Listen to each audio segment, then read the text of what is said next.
কর্মসূচি আসবে বৃহত্তর সিলেটে এই আন্দোলন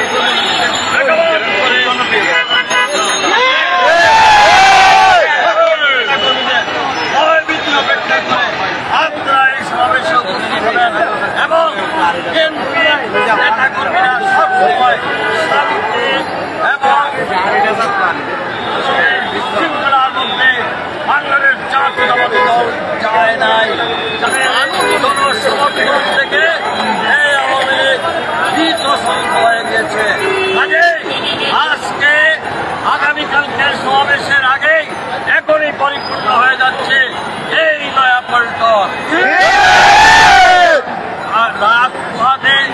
আগে ইনশাআল্লাহ নয়াপল্টন একদম পর্যন্ত দেখবেন জনগণ, হাজার হাজার লাখো লাখো জনগণ জনাব তারেক রহমানের নির্দেশে আমরা এই বিএনপি এবং বিএনপি পরিবার আজ ঐক্যবদ্ধ।